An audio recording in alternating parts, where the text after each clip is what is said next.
La muerte inminente, fe y fatalidad. La muerte es algo inevitable y lo que nos une como seres humanos. La enfermedad y la religión están estrechamente relacionadas por la manera en que una guía hacia la muerte y la otra le da un sentido.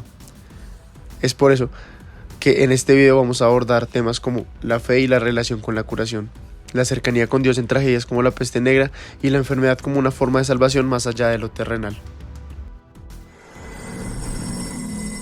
Se ha visto a través del tiempo cómo las personas buscan de Dios o la deidad a la cual le rinden culto, apegándose a la religión una vez se encuentran enfermos y en un estadio vulnerable, buscando una milagrosa curación que les permita evitar la muerte. Así pues, en el último siglo, la medicina, al ver tantos casos inexplicables a milagrosas curaciones de enfermedades terminales asociadas a las creencias religiosas de las personas, ha intentado buscarle una respuesta científica que relacione la fe y la curación, llegando a decir que la explicación podría ser las conductas saludables impuestas a los creyentes y los efectos psicológicos como el apoyo social, que se fomenta en la religión. Esto es mencionado por Teresa González en su artículo Las creencias religiosas y su relación en el proceso de salud y enfermedad. Sin embargo, este sentimiento de esperanza y cercanía a Dios no parece ser reciente.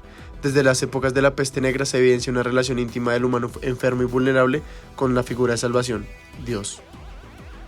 Por su parte, la peste negra es el vivo ejemplo de la representación del apego de Dios. En este periodo, las personas de la época eran profundamente creyentes y al estar rodeados de muerte, esta creencia se potenciaría, ya sea mediante la salvación o no siendo una víctima de la enfermedad. Sumándole a esto, las personas pensaban que la peste negra había sido un castigo de Dios y era la representación de la ira sobre ellos. Muchos le atribuían esto a las minorías, como los judíos, ya que pensaban que Dios estaba molesto porque ellos no lo concebían como el verdadero creador. Asimismo, en la época se quemaron a judíos como se menciona en el documental The Black Death, y se puede ver la íntima relación que tenía el pueblo con Dios, siendo capaces de hacer todo con tal de apaciguar su ira. Después se conocería que estos actos de odio solo potenciaron la virulencia de la enfermedad.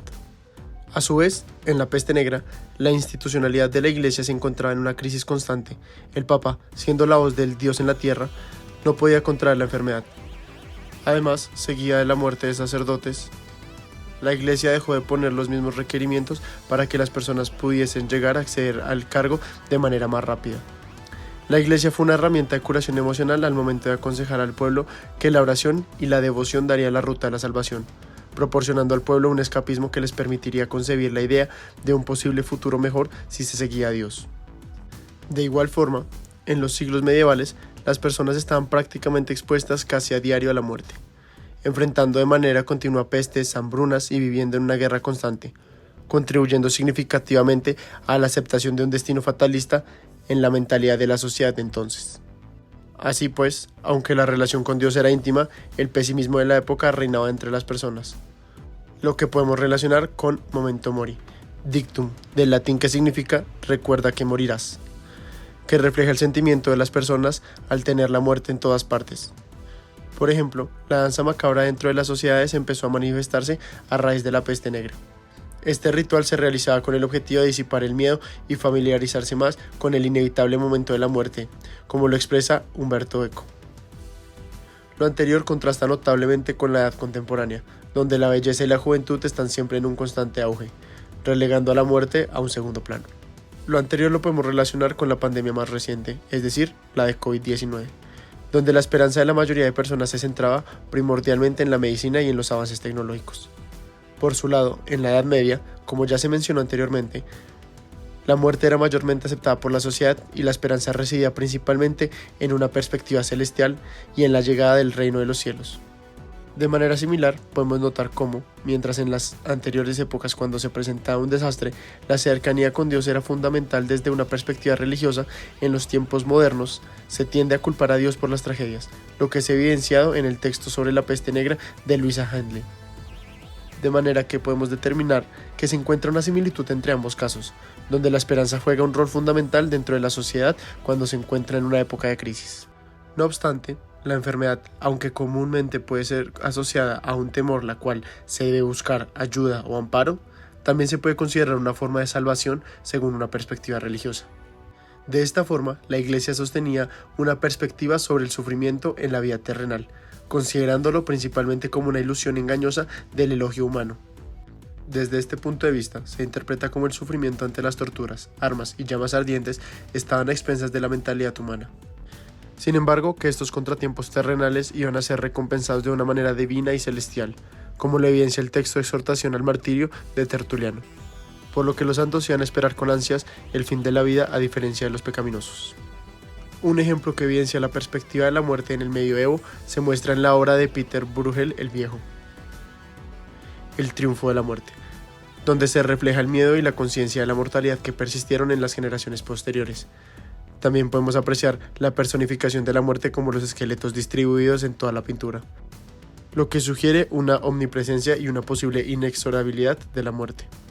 Reforzando esto, también encontramos que no hay exclusión de ningún tipo, ya que la muerte llega a niños, adultos, clérigos, campesinos y sacerdotes. Adicionalmente, la presencia de relojes de arena y las velas consumidas y otros elementos temporales sugieren una temporalidad que refuerza el concepto de la muerte inevitable. Todo esto plasma la forma en la que los individuos de esta época percibían la realidad y enfrentaban conceptos tales como la muerte. Otro ejemplo que evidencia el pensamiento fatalista de la época es el hecho de que en la Edad Media se comenzó a aceptar la figura de Jesús, donde ponía en manifiesto el sufrimiento del ser humano, mostrándolo en su momento más vulnerable, la crucifixión, antes considerándose que lo divino estaba completamente relacionado con lo bello y lo bueno. Esto se puede observar en la obra de Albert Bowes, Cristo doliente. Se observa un rostro divino atormentado por los sufrimientos, evidenciando un crescendo de erótica de dolor en la sociedad ahora renacentista y barroca. Por tal motivo, podemos discernir cómo los diferentes tipos de expresión artística le otorgan la posibilidad a una sociedad de plasmar la forma en que veían la muerte y el sufrimiento que acompañaba su cotidianidad. Al analizar de semejantes obras, podemos contemplar cómo la aceptación de la muerte estaba presente y el vínculo con la esperanza ligada a una deidad, por lo que la religión se puede observar como un método de escapismo frente a la cruda realidad, otorgando una perspectiva que se encuentra más allá de lo terrenal. De esta manera llegamos al final del video, por lo que podemos decir que la religión, la enfermedad y la muerte de cualquier forma están relacionadas, ya sea íntimamente como Dios en los cristianos de la peste negra, o como la búsqueda de un milagro de una enfermedad que lleva a la muerte inevitable. Debemos acoger la palabra vanitas en nuestra vida, siguiendo con la esperanza en un futuro mejor, aún recordando que somos mortales. Muchas gracias.